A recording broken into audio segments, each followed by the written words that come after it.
Israel Hamas के बीच पहले चरण का युद्ध विराम समझौता और बंधकों की अदला बदली पूरी हो चुकी है और इस अदला बदली में इजराइल ने 500 से ज्यादा फिलिस्तीनी बंधकों को अपनी जेल से रिहा किया है।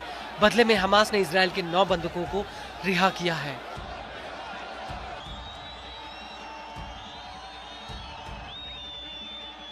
लेकिन हमास को इस अदला बदली का बहुत बड़ा फायदा हो रहा है।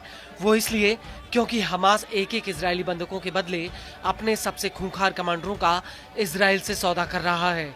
इजराइल को मजबूरी में हमास के सबसे बड़े और ताकतवर कमांडरों को छोड़ना पड़ रहा है। हमास ने पहले जकारिया जुबैदी को रिहा कराया और अब नंबर मारवान बरगौती का है।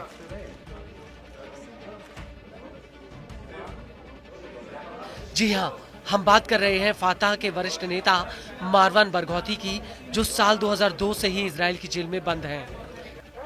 बरगौती को फातह से लेकर हमास के भीतर बेहद ही ताकतवर माना जाता है।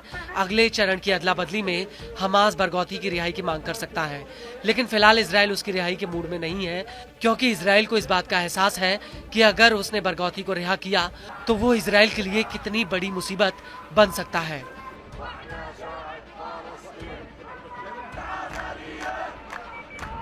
उसकी सबसे बड़ी वजह यह है कि बरगौती ने पहले और दूसरे इंतिफादा के दौरान इजराइल के खिलाफ विद्रोह का नेतृत्व किया।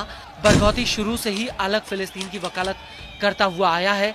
बरगौती ने अपनी जवानी में ही फातह को ज्वाइन कर लिया। इसके तुरंत बाद बरगौती का नाम फातह के सबसे प्रभावी नेताओं में आ गया। 1980 के दशक में बरगौती ने फातह की मिलिट्री विंग तंजिम को बनाने में मदद की, जो इजराइल के खिलाफ विद्रोह को आयोजित करने में बड़ी भूमिका निभाती थी। हालांकि इसके बाद आईडीएफ ने उन्हें जेल में डाल दिया और जेल जाने के बाद बरगौती फिलिस्तीनियों में प्रतिरोध का एक प्रतीक बन गए और बरगौती को फिलिस्तीन के राजनीतिक भविष्य के रूप में देखा जाने तक लगा।